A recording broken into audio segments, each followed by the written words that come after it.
Inside the Birds is back. What's up, everybody? It's Geoff, Mosher, and Adam Caplan. Boy, I sound excited, don't I? Even though we're about to do a podcast, a game preview podcast for Eagles, Broncos, and two teams that might be going in different directions.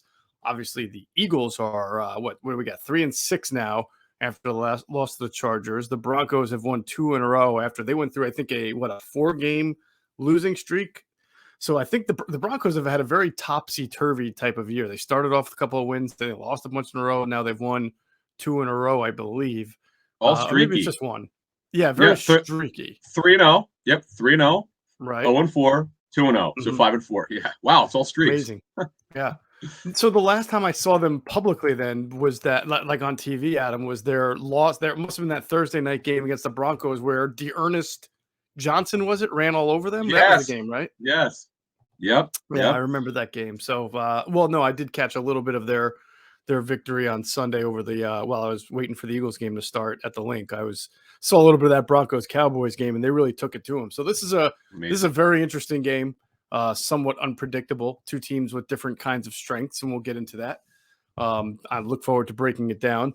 Obviously, we have already started it. We started the breakdown earlier in the week. We got a chance to talk to Avonte Maddox. He was on our ITB TV, which has been up on our podcast and YouTube platforms. I hope everybody checks it out.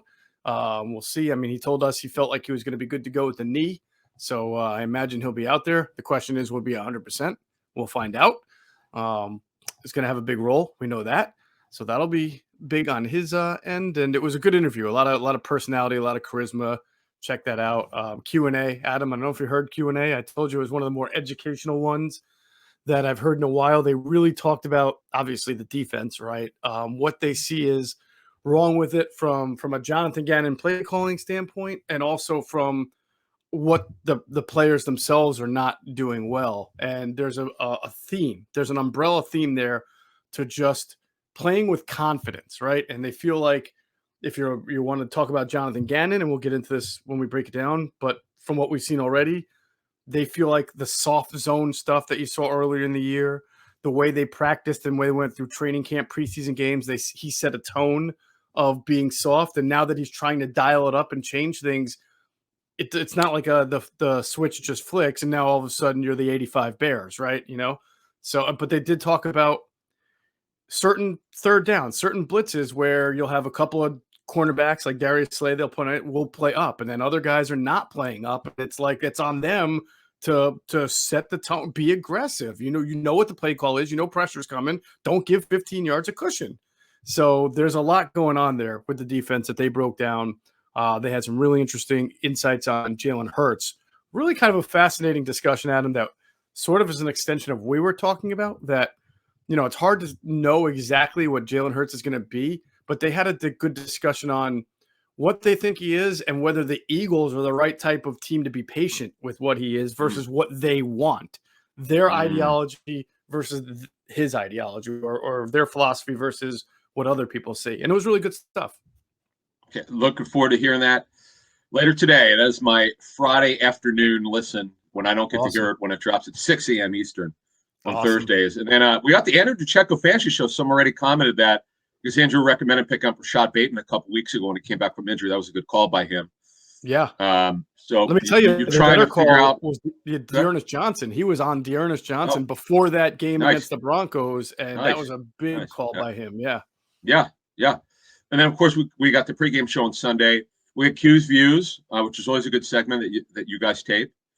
There'll be a little bit obviously further closer to the game that you guys take care of that. So we'll play that during our pregame show, 10A to 12P for Eagles Broncos. Like even when we have a 4:00 game, as you saw last week, we still will have the show at the same exact time. The only, the Eagles are done with the national TV games unless they get something moved to at night, which I don't see happening unless a game in like week 16 or 17 means something for the team that on the other side of the football. You know what I mean? I don't expect the Eagles to be in it by then. Who knows? That you never know. This has been, as Troy Vincent said on Twitter. Troy works for the NFL, and he had a tweet on, I think it was Thursday, about kind of how close the games are and how. Look, this week 9, the Sunday of week 9, the biggest upsets like I can ever remember. It was just totally exact opposite of what you would think. Yes. So who knows? Yes. A lot of times an individual week does not really paint the right picture. I mean, go back to week one. Who was the team that got upset that everybody was down on in week one? That thought that something, I can't remember the game. And I said, this is just a big hoodwink. This is just total week one. I think the Texans won, right? They beat the Jaguars, although Oh that's not yeah, they've lost 8 in a that row since crazy. then. Yeah. Exactly. Yeah. Right. Yeah. Right. There were some other games though there in week one where you're like, wait a minute, this is not going to happen. The Dolphins beat the Patriots. How about that? So now the Dolphins are Right, 2 week and 4 one. and the Right. Patriots are Exactly. 5-4. And the Exactly. So Patriots it's crazy. And then the Raiders beat the Raiders beat the Ravens that week as well. and the Ravens were up, pretty significant in the game. Mhm. And then the Raiders went. I remember that game vividly. That it looked like they were out of it, and they came back in the second half. Right. It's been a great look. It's been a great NFL season, other than the COVID issue, which has been unfortunate. We're still having it, and the Aaron Rodgers situation. It's been a fun season. I know Eagle fans aren't happy with the team's record. They give them some good moments, some not so good moments, but it's never a dull moment because people are fired up. I could definitely tell. Remember when people said that they were cool with whatever happened this year because they knew it was kind of a developmental year anyway? I did hear a lot. It's funny on our show on the Fanatic. We got those calls. You're absolutely right. Right. So I don't know if how many people stayed true to that motto. Well, you know why? Because you see, this team could be a tease. You see some good things like the way they've been running it. Right. And you got the defense that's not getting the job done. Sure. Some weeks the pass game looks terrible. Sometimes the defense picks up. They cannot. The Atlanta game was week one where they picked. They got it all together. In the Carolina game, the defense took care of the day. That's the thing in the 3 games. Look how well the defense played in those 3 wins. In those 3 wins, yeah, they're such a Jekyll and Hyde type of team. I don't know how exactly. I don't know how you pick these teams.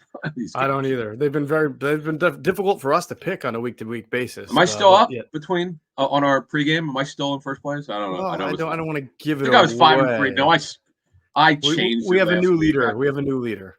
That's all I'm stupidly changed my. Well, I'm sorry. Who's in first? Yours truly. We have a new leader. I am. Nice. Well, here I stupidly changed my pick from the Chargers to the Eagles, and as you said, you nailed it. You're going to live to regret that. Yep. Yeah, because I've stupidly believed that. Okay, I get it that they ran the ball last week. That was a smart thing to do because the Chargers have arguably the worst run defense. But I just trust in the staff. I said it last week. I said I don't trust the staff yet. My gut feeling. Look, it was anyone's game. It came down to the wire, as we know. But this is a growing pains here for this coaching staff. There's no doubt. That's the only thing that I know about this coaching staff. Complete growing pains. Absolutely. Yeah. The whole coaching staff, no doubt about it. Sure. Please go to InsideTheBirds.com. We've been writing some really good stuff. Check out Adam's power rankings every week. There's always a team that's climbing. Sometimes there have been some new number ones, but Adam's fairly consistent. I like your approach that you don't just knock a team down because they lose, because, again, last week, teams sometimes just lose. So good stuff there. Andrew DeCecco's been writing some good stuff. I had a few columns. Yeah, I was just going to say, although I missed them, the Bengals, I stupidly bought into them. I gave them up when they smoked the Ravens in Baltimore. I'm like, hey, I got to respect them. But I've always said this about teams that I don't want to say come out of nowhere. They surprise people. It's how they handle success, and they've been awful. They lost to the Jets. Yep. Then they got smoked last week. Yep. So this league, man, but it's crazy. So yeah. I wasn't mad, by the way. I was not mad at the Bengals for losing 2 weeks ago, even though it eliminated me from my survivor pool. I was not mad at the Bengals. I was mad at me because I should have known better than, just like you said, I should have known better to trust the Bengals. I'm like thinking, oh my God, they're playing the Jets. The Jets are starting this Mike White guy. Mike the Jets White are awful to begin with. Joe Burrow's in a. I mean, everything. Right. But there was a part of me, Adam, that said, I don't know if I should trust the Bengals. But then I kept saying, there's just no way the Jets are going to win this game. And then when they lost, I said, you know what? Not shame on the Bengals. Shame on me. That's my bad. Exactly. I trusted the Bengals. So I can't be mad at them for that. No, you guys got more content up there on InsideTheBirds.com. Yep. We've got all the radio videos or interviews on 97.3 ESPN. You get on YouTube. So we've got Q&A, of course, on every platform. We've got a lot of content up this week. Definitely. Hope you're all checking it out and enjoying it. And remember, please, if you can, leave us, for you Apple users, leave us a 5-star review. It really helps us in the chart ratings and things like that. So we really appreciate if you're loving ITB to give us a 5-star review on Apple's review. Let's get into the actual game breakdown. We'll talk about some transactions, some injuries going on. Obviously, the last time we did a podcast, Adam, they had an open spot on the 53 after Mac McCain got waived. We suspected it was going to go to Jordan Howard, and lo and behold, it went to Jordan Howard, who gets signed to the 53. So it'll be interesting to see what happens next week, really, when Miles Sanders, if he's healthy enough to return, how they work it. But I have to imagine more of the same this week. Jordan Howard, Boston Scott, Kenny Gainwell. And oddly enough, Mac McCain got claimed back by the Denver Broncos, the team he came from. It's just so funny because conspiracy theorists always will say, hey, when like a team will sign a player from the opponent, they'll sign off their practice squad so they could get intel on that opponent. It does. Teams will deny that they're doing it, but I know that teams do this. It's just obvious. Mm-hmm. Now, I don't know. Who knows? Denver, we're going to get into their injury situation, which is really remarkable. They certainly need corners, so he's a corner. So we'll see what happens here. But yeah, the reason why the Eagles did this because Jordan Howard only had one more elevation left, right? And why there's a little strategy here because if you use one up, if they use it this week, they're out of them, which means he would revert back Monday to the practice squad. Anyone could sign him off there. Now you could protect him if you want. That's totally up to you. But you would have to sign him off your practice squad. You could not elevate him anymore. So now when Miles Sanders comes back and they would have 4 running backs if everybody's healthy, the only way they could get him back to the practice squad would be to waive him because every player now after the trade deadline must be waived first, right? Where they can get back to the practice squad. So there's strategy to this. I totally see why they did this. So now it's a Jordan Howard show with Scott, as the second back. They'll rotate both of them, and Gainwell. They're still trying to figure it out since they've got Howard as the starter or the main ball carrier. How they're going to handle his role. I would think this is a game where they're probably going to be behind at some point based on the way that Denver's playing defense. Yeah. And I'm interested to see what they do with Gainwell here, where they let him be the hurry up back, which is a term coaches use when the team is behind. They need a fast back. So we'll see. Sure. No, it'd be very interesting to see how they use him. And you're right. More interesting, even though, to see how the offense flows if they can't dictate the way they have for the last 2 weeks. So it'll be interesting to see that as well. Let's get into the injury situation for the Eagles. The big questions, Adam, this week were basically in the second, on the defense, with Darius Slay with the hammy, Avonte Maddox with the knee. Avonte told us on ITB TV that he expected to play, and I thought it was a good sign in general that Darius Slay did his weekly press conference, because usually if you're hurt and not going to play, you're not going to do a press conference. I'm not saying he's definitely going to play, but that's usually a good sign when a guy does a press conference. The only other go ahead. Just going to add, on Thursday, every player practiced. So there was no one who didn't practice. That's a really good sign.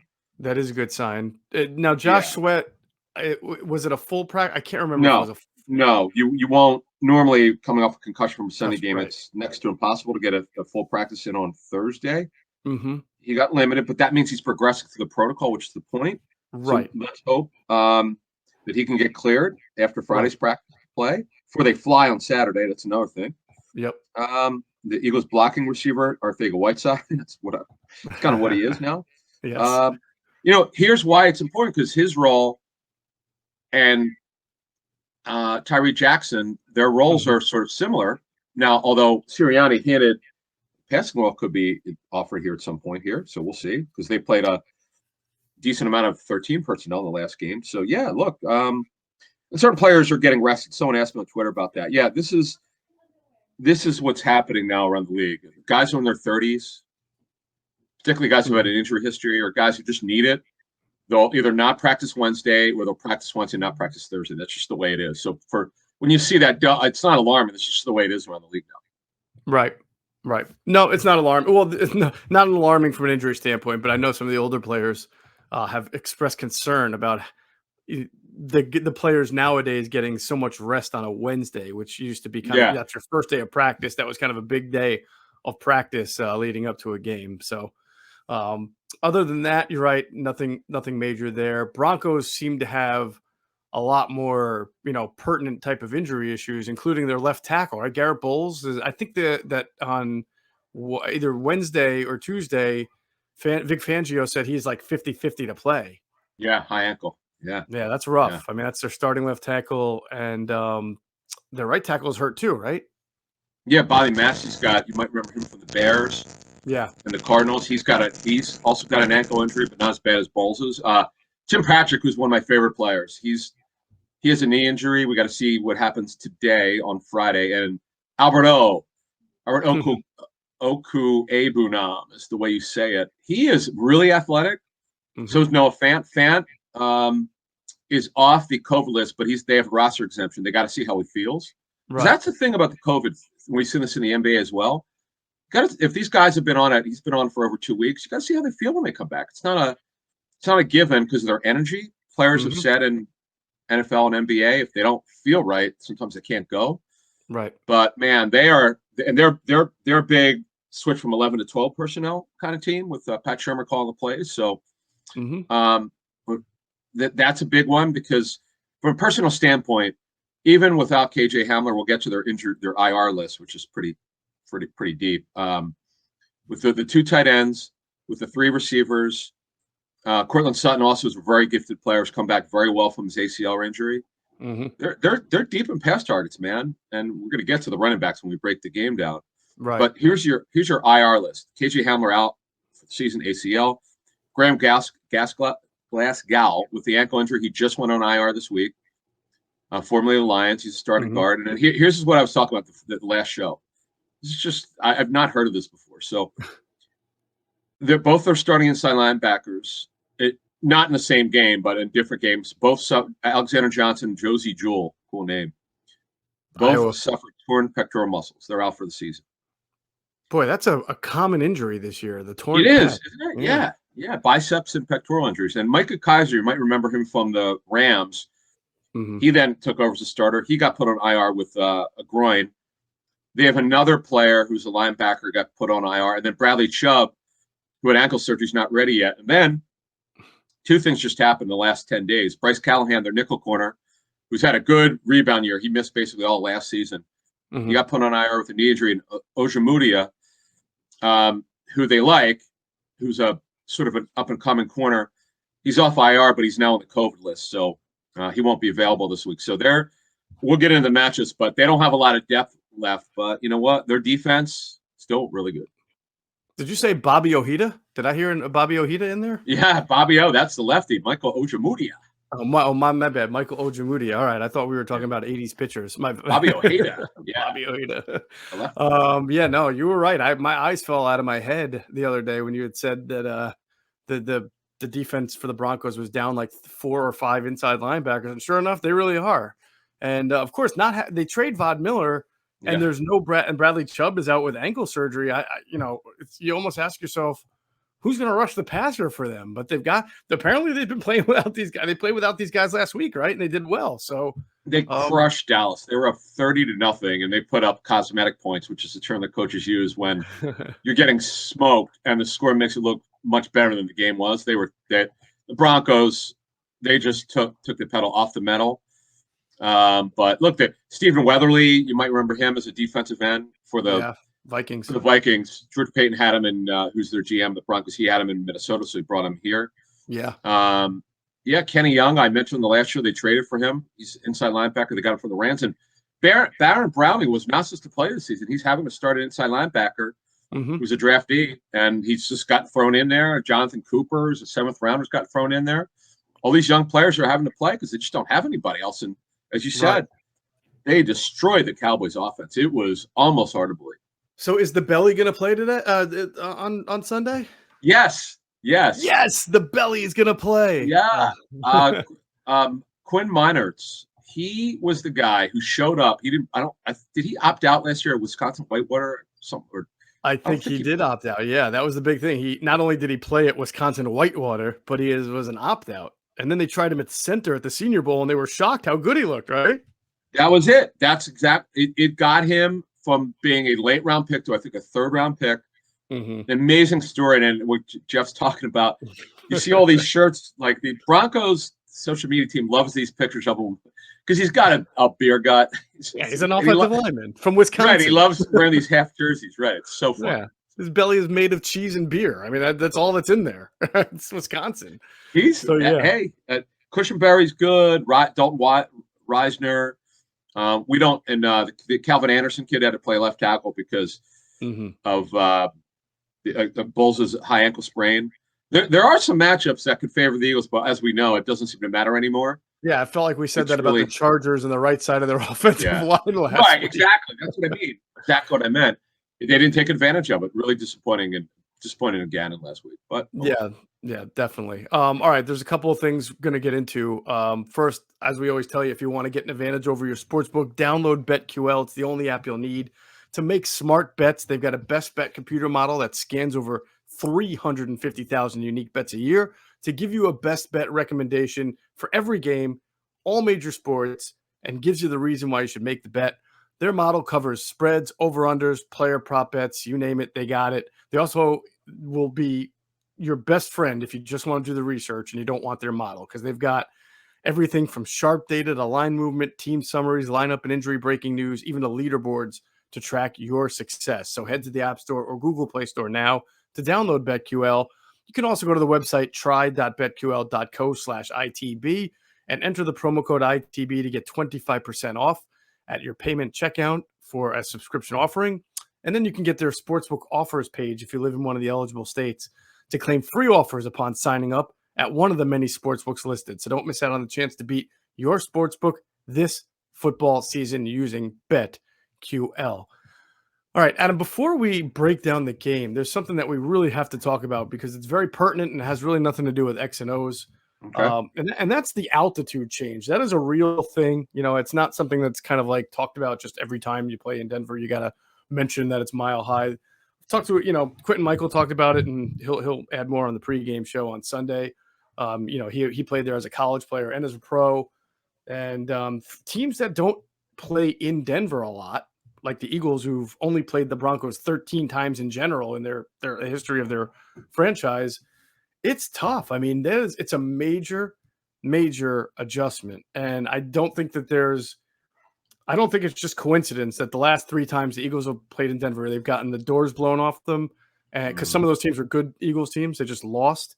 And in those 3 games, the Eagles haven't won in Denver since 1989. And in the last 3 games they played there, the average margin of loss for them is 28 points.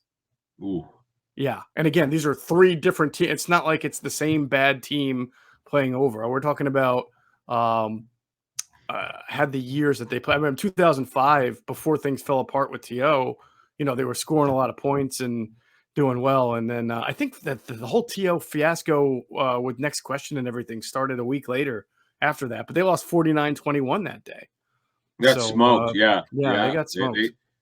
It's hard. It's hard to breathe in that. You'll see the players with wearing the they'll have the oxygen tank. Yeah, hooked up to them. Yeah, if you're not used to it, it's hard. So we'll see. But yeah, now I think West Coast teams are just flying in there. They have a much better advantage. The Raiders house them. The Broncos defense. The only game the Broncos defense didn't show up was in the Raiders. Now this is the game after Gruden was gone. Emotional game for the Raiders. The Broncos weren't ready for it. And the Bronco defense, the only game where they really didn't show up this season. Right. Derek Carr had an amazing game, one of his best games as a Raider, and they were great. But yeah, you make a good point. You're changing 2 time zones. It's mountain, but the big one is obviously breathing. So right, we'll have to see how they handle it, no doubt. I think if you're not very deep in certain areas, it can really hurt you, especially on defense. We'll get into that with the defense a little bit, but obviously you're going to have to rotate linemen, and we've seen this. The backups on the Eagles D line have just not been as productive. I mean, even the starters lately haven't, but the backups really haven't been as productive as they were in the past. So that's something that you think that Denver is probably looking at. Maybe they think they go a little faster paced or no huddle, or even try. Whether they're subbing or not, they might feel they have the advantage at. Yeah, we'll see how it breaks down, and I think you definitely have to have, depending on how the guys feel, you're going to have to sub guys in and out maybe a little bit more. Someone we'll certainly keep an eye on Sunday. Absolutely. All right, let's talk about the offense. The Eagles' offense versus the Broncos' defense is where we'll start. We'll begin with Jalen Hurts. I forgot to make this point in our film review pod on Wednesday that I wanted to make sure I hit. So I'm going to say it now. Jalen Hurts did something at the end in the second half that I thought showed some progression from some of the things that he wasn't doing earlier in the year and even maybe in the first half. And if you remember that touchdown that he threw to Devontae Smith on that really nice over route, he stepped up and he climbed that pocket to buy himself some extra seconds before finding Smith over the middle. That was a progression throw. It was not his first read, and it was a really nice job of feeling the way the pass rush was around him and just moving up where he had ample space in the pocket. So I wanted to, we talk about needing to see development in certain areas. Some you have, some you haven't, but that was a really nice throw and a really good job by him. I wanted to point that out. That was one of the few times in several weeks where he looked very comfortable. There's no way to understand. They barely threw it, obviously, in the first half, because the first two series he was inaccurate. They took the ball out of they took the air out of the ball, which is smart coaching. And then I think what happened is what you often see when quarterbacks are not accurate or struggling. If you run the ball a lot, it could calm the quarterback down. And I thought Hurts was really comfortable in that third quarter. That play you were talking about, he stepped up. He looked about as calm as you want a quarterback to look, and he delivered with timing. And that's all you can ask for. The third quarter was good. It's been a while since he looked like that, and it's going to be tough. We're going to get right into it. This is a very tough defense to decipher. They're not a high percentage blitz team. Vic Fangio has never changed. It's what we call an execution style defense, dropping, moving, disguise. Brandon Staley, who's a disciple of his, he's not quite. The Chargers don't run quite the same defense. Obviously, they don't have the same athletes, but they don't play a lot of zone. They play a ton of man coverage. They don't give you very much. You saw what happened last week. They completely broke down the protection of the Cowboys. I know that Tyron Smith wasn't playing, but nevertheless, they one of the best offenses in football. They completely embarrassed in Dallas. It's going to be very difficult for Hurts and the Eagles offense. I expect, as you were talking about earlier, they do what they've done. Their identity, they've become a running team lately. We'll see when Sanders comes back, but it certainly worked. We'll see if Denver can stop it. It's interesting to me that they play so much man and they don't blitz that much. Usually it's the opposite, right? I mean, usually if you're blitzing, you have to play man and cover, but they play front four rush and man in the back end. So that does, as you mentioned, kind of lead to 34 front, yeah. A lot of disguising. Front. Yeah, right. That's true. A lot of disguising and deception. But at some point, not having Chubb and Von Miller, I know it didn't seem to hurt. It didn't hurt them at all last week, but I feel like that's going to catch up with them. I do. I'm really interested to see what they do here, just to confuse Hurts here. The good thing is he doesn't turn the ball over. He's been really good with it. So I'm fascinated to see what he brings here in this matchup, because sometimes you just don't know. So we'll see. So Denver's got the 6th best rushing defense in the NFL, which makes me think that the Eagles are not going to be able to be as dominant. Maybe they will. We'll see. But they're obviously going to try to run the ball the way they have the last 2 weeks. I wonder if yet Nick Sirianni once again comes out and says, let's see if we can open it up first, go a little shotgun, just like he did against the Chargers. Let's see if we can move the ball, especially knowing that the team on the other side is pretty good against the run, and go from there. And then if it fails like it did last week, then maybe he again says, all right, they're going to have to try ground and pound. And then we'll see if that's successful or not. This is a tough game to call because Broncos are a very respectable run defense. Yes, they're down at corner a little bit. It'll be Ronald Darby, Kyle Fuller, who got a reprieve after they had injuries. They were trying to move him. Yeah. Fangio brought him in, and it hasn't worked out very well. Nate Hairston, he's been around. He's been with the Colts, the Jets. He may not even be on the team, but Pat Surtain got hurt with a knee injury, who's not expected to play this week. So Nate Hairston will probably be their nickel corner. He was last week. And they'll go from there. Kyle Fuller was a guy, if you remember, his career he was struggling with the Bears, and then he revived it, got the franchise tag. and then got extended. I think what happened is they declined his 5th-year option, and then they re-signed him because he did well. Ronald Darby's another guy with Washington last year, did well. He's got a nice contract here, and he's a guy that Eagles know very, very well. His issues were with eye discipline. I was told that's the big thing. You want him to not quite. You want him to either go for a fake, play act, whatever it is. He makes mistakes with his eyes. That's what happened with him on the Eagles defense, and that's why they didn't want him back. All right. How about Surtain? Is he hurt still? Yeah, no, I said it. He's got the knee injury. Okay, that's right. So I didn't know if that knee injury was fully out or just still recovering. Yeah, it sounds like as we speak Friday morning here, it sounds like he's not going to be able to play. It's supposed to be a multi-week injury, but so unless later today he gets out there and actually practices, you would think he wouldn't play, but we'll see. But look, as you were saying, what is the Eagles' approach here? We don't know. That's the tough call because they're just really good. You can look at the Raider game. The Raiders had a huge offensive output. Then after that, the Broncos have been really good on defense. They've been good most weeks except that Raider game. To this day, I don't know quite what happened.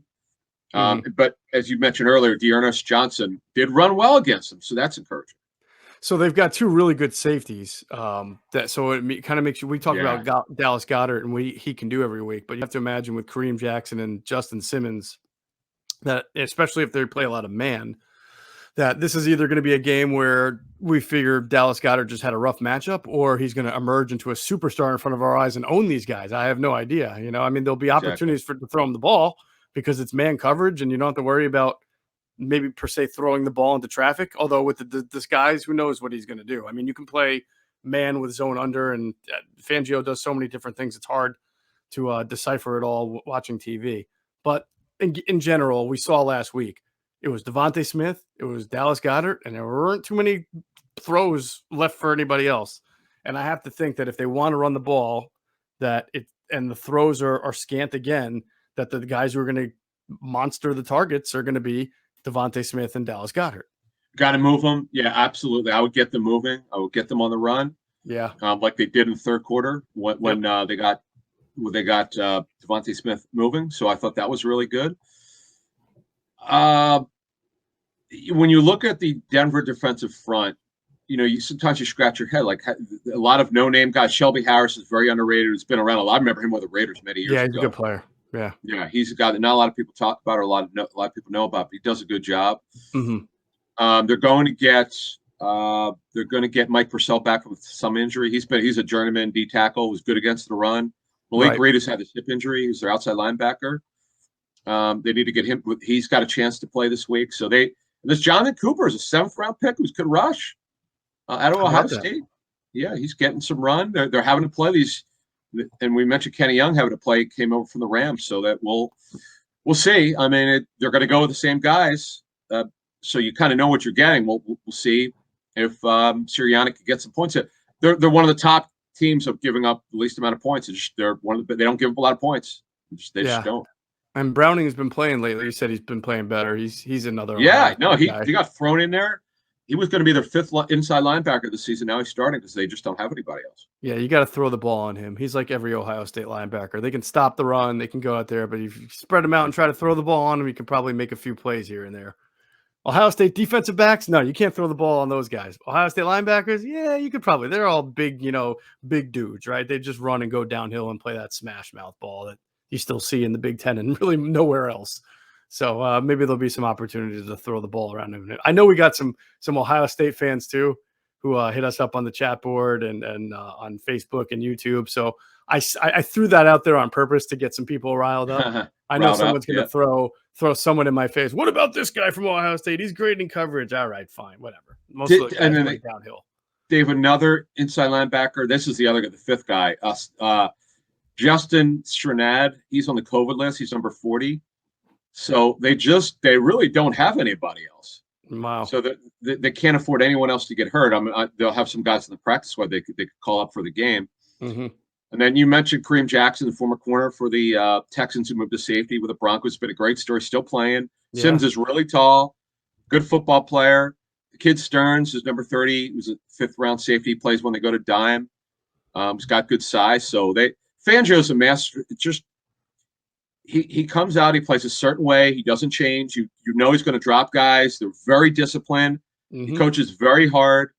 Ed Donatel, who's been around the league a long time, he's been a D coordinator with the 49ers, a bunch of teams. He's a good, smart coach.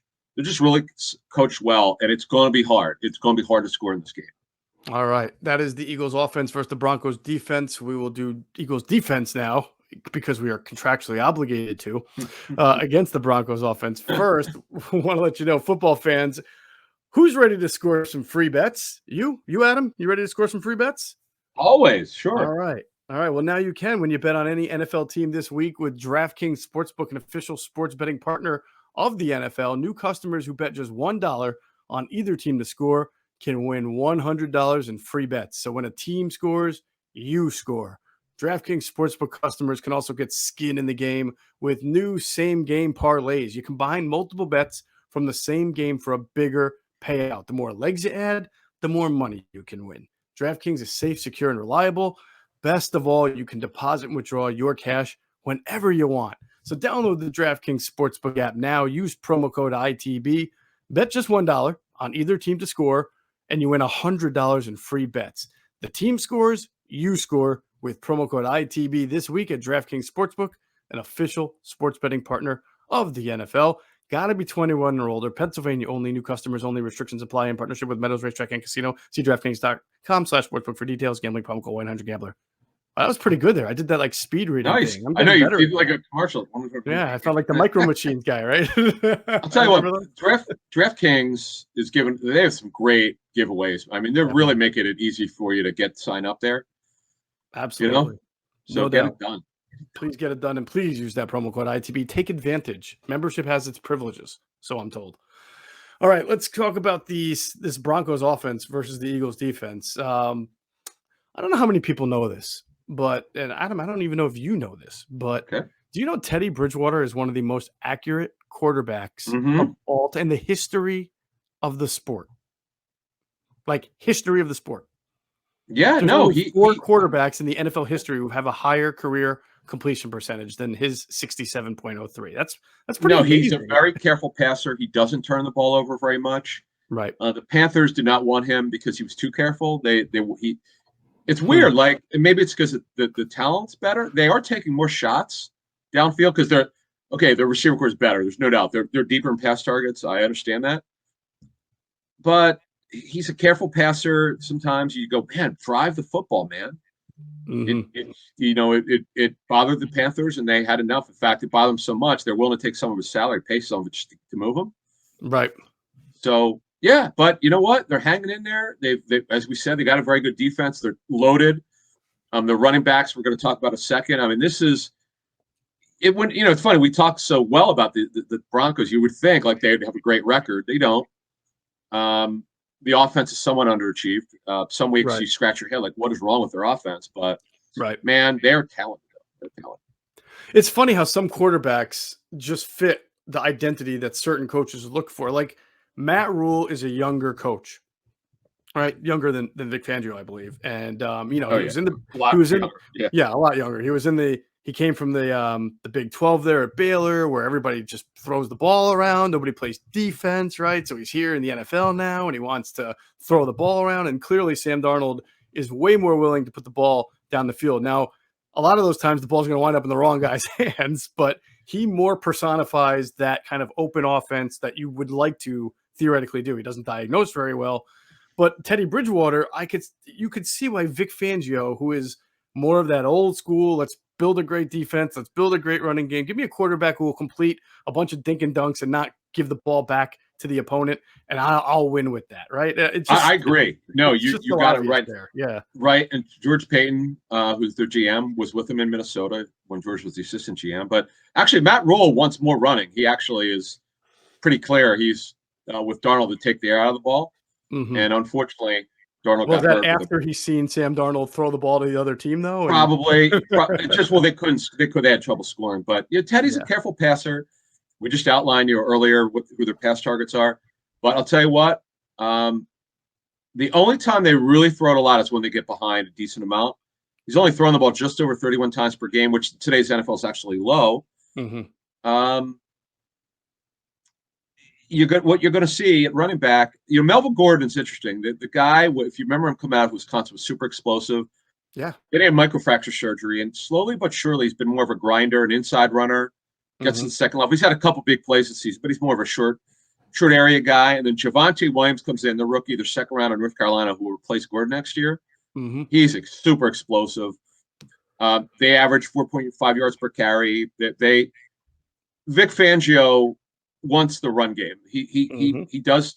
Some people say he micromanages coaches, like a lot of these defensive coordinators or defensive coordinator head coaches. Eagles run defense, as we know, has improved. They're giving up 4.2 yards per carry to opposing running backs. It's way down. They're doing much better.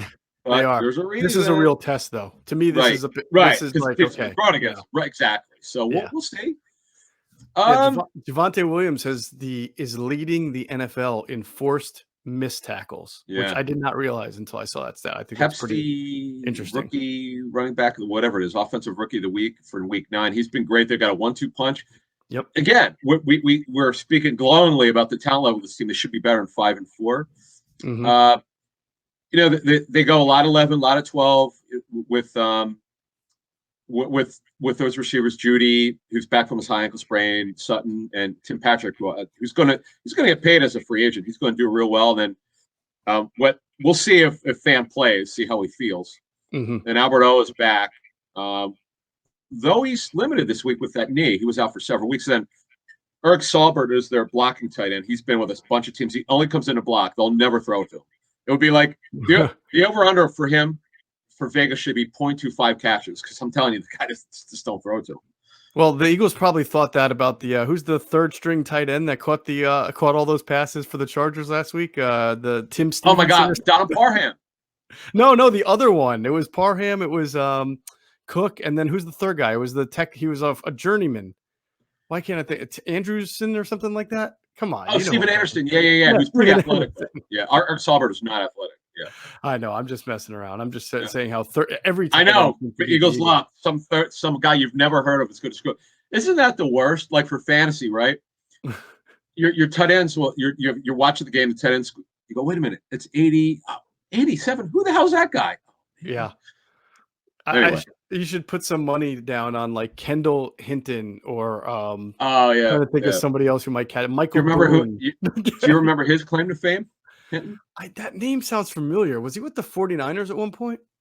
Well, no. Last year, you might remember, he had to play quarterback because everybody was out. Oh, yeah. He was the practice squad quarterback. That's right. Kendall Hinton from Wake Forest. So that was that was interesting. But look, this is a game. It's going to be, I would think, it's going to be low scoring. Unless, now, of course, a bunch of turnovers changes everything, because if you're getting an offense, the ball in a short field there, I just cannot see the Eagles scoring over 20 points. I would be very surprised if they did that. Right. That we just outlined Denver's offense. Now, there's some advantages. Denver might be playing without both tackles this week. As we speak, Friday morning, we don't know. We have to see what happens. Both are hurt. Meinertz is going to start at right guard. So look, there'll be some advantages. I wish Gannon would overload blitz or do something to disrupt one tackle who's not so good. Or Cam Fleming might be starting. You might remember him from the Giants, Cowboys, Patriots. He's a journeyman, left tackle, right tackle is below average. Yep. So there are advantages here, but I made the dumb mistake last week of thinking like they would take advantage of it. Shame on me. I really blew that one last week. I think the outside size of the Broncos pass catchers is going to be a problem for the Eagles. Yep. Cortland Sutton at 6'3", yep. and Patrick 6'5", I think.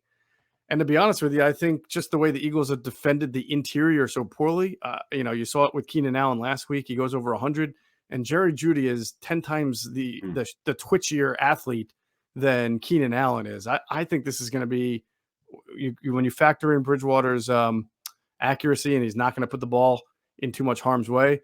This is a very bad matchup, I think, for the Eagles pass defense. So it's weird. I kind of think it's not going to be a high scoring game either, but I think those guys are going to move the chains quite a bit for the Broncos, and that's an advantage that favors them big time. I mean, you saw that 6'8" tight end, Donald Parham.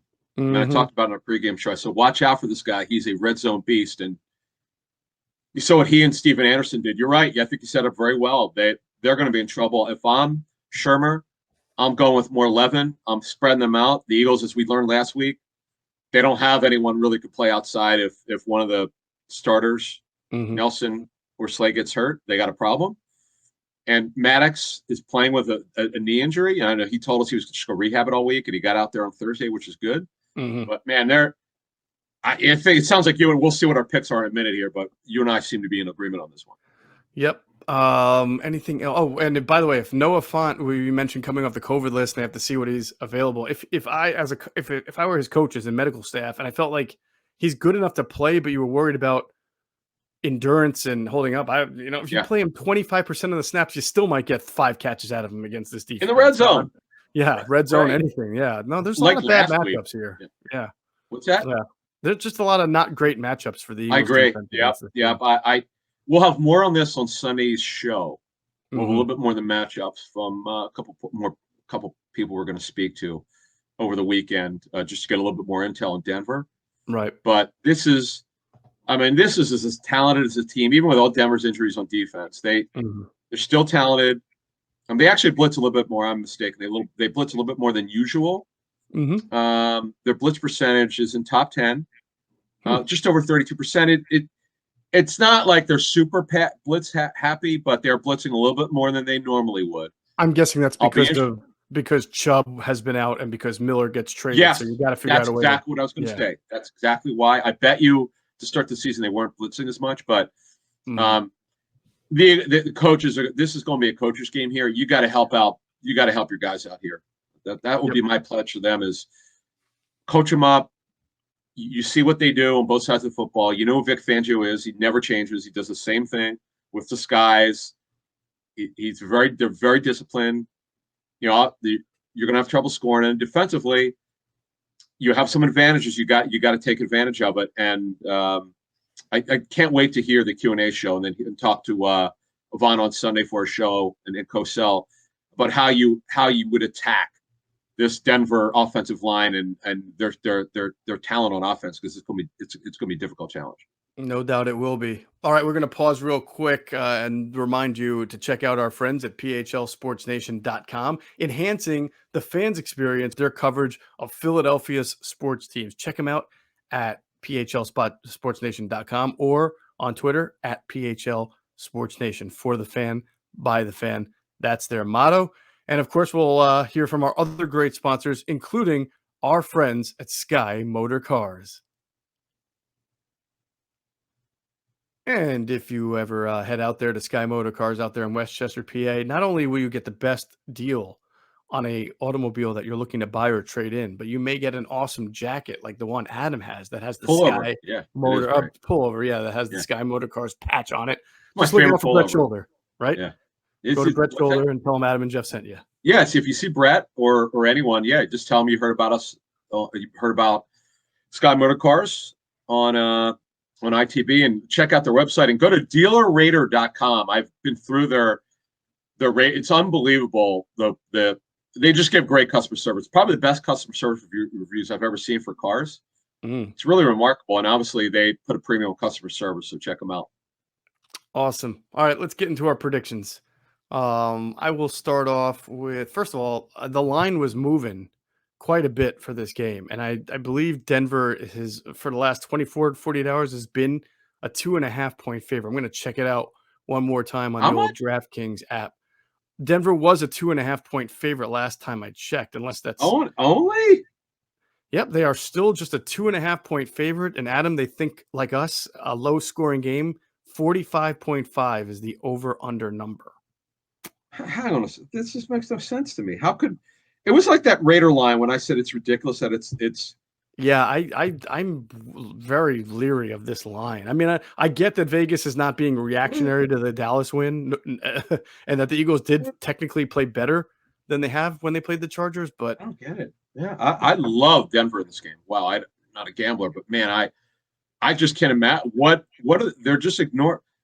I know that the Vegas odds makers do a really good job overall. I remember that Raider game. I knew they missed it, and they definitely got that one wrong. Yeah. Didn't look like when it was 7-0 Eagles, but the Eagles went up giving up 30 straight. Right. It's just Uh, hard to trust the Eagles. So I'm yeah, surprised that yeah. yeah. I mean, My personal 9 line for weeks that in, game. go I'm ahead. sorry. 9 weeks in, and the defense every time it plays a good quarterback gets roasted. It's kind of like, Can't trust him, as what you are you said. seeing here? Right. I know Teddy's not as good as Herbert, but my personal line would have been 5.5 or 6, just based on matchups. And as you said earlier, it's a very good point, which we really need to take a look at that. Mhm. We'll talk to Jason about playing in high altitudes and so forth. So my score is Broncos 23, Eagles 13. 23-13. Wow, that might be the most lopsided score of the year for you to pick against the Eagles. I don't know. Remember what your Kansas City or Tampa Bay scores were, but I don't know, but I um, just don't see the Eagles scoring. Uh, Now, could the Broncos score 30? Sure. But I was thinking of going 27-13, but I'm going to go because the Broncos don't have the greatest offense in the world. They should be, if they had a quarterback who was more daring, was mhm, more aggressive. Like Drew Lock, the problem with him is, yeah, he's got a good arm, but no accuracy. right. If they had a strong arm passer with good accuracy, they're going to score 27 to 30 points again because they're so gifted on offense. Yeah. Yeah. I'm in your wheelhouse. I'm gonna pick the Broncos to win 24-16. So we There you go. both again saw a lower scoring game for today's NFL and the Broncos winning. I think there's just a lot that plays into that. One, obviously the Eagles aren't playing well. Their pass defense is not playing well at all. And you're going up against a very accurate quarterback who doesn't give you a whole lot of chances to make plays on the ball. And then two, I try not to put too much into history, but I do think that for this specific opponent, the away, the conditions, the environment that they're not used to. Mm-hmm. The only guy who's going to be feeling at home is Davion Taylor, right? He played at Colorado. Yeah, that's right. That's right. So I think that's going to matter, and I don't like the Eagles' depth in areas where they're going to have to rotate, right? You think they're going to have to rotate at linebacker and D line because A, guys are they have different guys for different positions, and B, Denver's going to run and try and tire them out. And I just don't think it's going to play to their advantage. So that's why I think the Broncos are going to win this game. Not that I think the Broncos are all that great. I just think that the elements around this game favor the Broncos and they're going to win. All right, before we get out of here, it would be just like the Eagles to pull it on upset here. Oh, absolutely. All that rationale that I just threw out there. Exactly. That's what I mean. I don't see it at all. I'm always looking for, okay, what would it? We'll talk more about this on the Sunday show. What's going to take for the Eagles to win? Right. But my goodness gracious, it just doesn't. Nothing. You're going against veteran play callers. Vic Fangio calls their defense with help from Donatel and Pat Shermer. Mm-hmm. It just doesn't. This is if this staff if they'd been here 2 years already, then I say, you know what? I think they could diagnose this and find some ways to beat the Broncos offensive line, but they don't do that, and I just don't see it. Yeah, one also thing that I forgot to mention when we were talking about defense, I did say it would be a real test against a real running game. That there's a part of me that wonders if the Eagles are really as good against the run as they've shown the last 2 weeks and Yeah. really improved after 5 or 6 really bad weeks, or if they're about to get exposed again by the Broncos. So we'll see, because in both ways, not just run, but even that interior, because they can play action and hit those guys over the middle, having the defense playing run and find those openings. So we will see. But if I'm Vic Fangio or whoever, Pat Shermer, the offensive coordinator, I'm going to be feeding Javonte and Melvin until the Eagles prove that they can stop it. Mm-hmm. So we will check it out. Again, we'll be out there Sunday at 10 a.m. Myself, Adam Caplan, Greg Cosell, and Jason Avant for a more comprehensive preview of this Eagles Broncos game. And it is a 4:00 game, correct? All right. I always got to make sure I'm on my P's and Q's with that. Is 10. Let's see. It is Sunday at 4:25 p.m. Eastern. Oh, good. It's the big game. All right. So 4:25 on Sunday. That's going to do it for this edition of Inside the Birds, the leading podcast in Eagles Intel. Big thanks, as always, to our producer, Hunter Brody. You can check out his YouTube channel. It's called Sports Talk with Broads. He's on Twitter at Broads81, and his website is called broadsmedia.com. And as always, we thank you for flying with us inside the bird.